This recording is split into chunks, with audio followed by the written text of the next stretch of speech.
आप सब सकुशल और सुरक्षित रहें, ऐसी ईश्वर से प्रार्थना के साथ मैं अनामिका आप सभी का अभिनंदन और स्वागत करती हूँ। उम्मीद है कहानियों से आप सबको कुछ नई और कुछ पुरानी यादें अवश्य अनुभव होती होंगी। आज दशावतार में तीसरे अवतार वराह अवतार की कथा सुनाऊंगी। तो आप सब तैयार हैं ना? अभी तक चैनल को सब्सक्राइब नहीं किया तो ज़रूर कर लीजिए। तो आइए सुनते हैं आज की कथा। एक दिन स्वयंभू मनु ने बड़ी विनम्रता से हाथ जोड़कर अपने पिता ब्रह्मा जी से कहा, पिताजी, एकमात्र आप ही समस्त जीवों के जन्मदाता हैं। आप ही जीविका प्रदान करने वाले भी हैं। हम आपको नमस्कार करते हैं।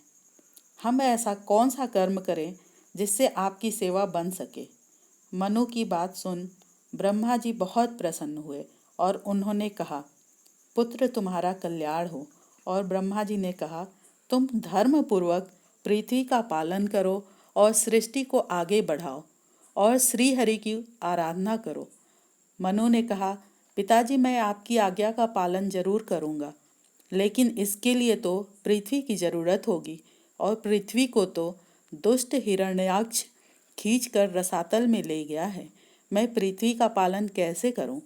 पृथ्वी का हाल सुन ब्रह्मा जी बहुत चिंतित हो सोच ही रहे थे कि अचानक उनके नाक से अंगूठे के बराबर वराह निकला और देखते ही देखते वह पर्वताकार हो गरजने लगा।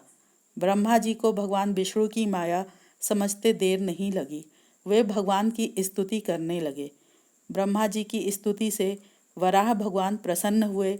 वे जगत कल्याण के लिए जल में घुस गए और थोड़ी देर में जल में डूबी हुई पृथ्वी को अपनी डाढ़ पर लेकर रसातल से ऊपर आए। उनके मार्ग में विघ्न डालने के लिए हिरण्याक्ष ने जल के भीतर ही उन पर आक्रमण किया। इस पर वराह भगवान बहुत क्रोधित हुए और वहीं पर अपने डाढ़ों से उसे फाड़ डाले और पुनः पृथ्वी को लेकर जल से बाहर निकले। उन्हें बाहर निकलता देख ब्रह्मा जी और सभी देवता हाथ जोड़कर उनकी स्तुति करने लगे। इससे प्रसन्न वराह भगवान ने अपने खुरों से जल को रोककर उस पर पृथ्वी को स्थापित कर दिया। इस प्रकार वराह भगवान ने पृथ्वी का उद्धार किया।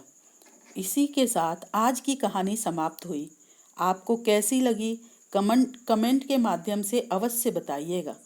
फिर मिलती हूँ एक नई कहानी के साथ। नमस्कार। जय सनातन, जय भारत।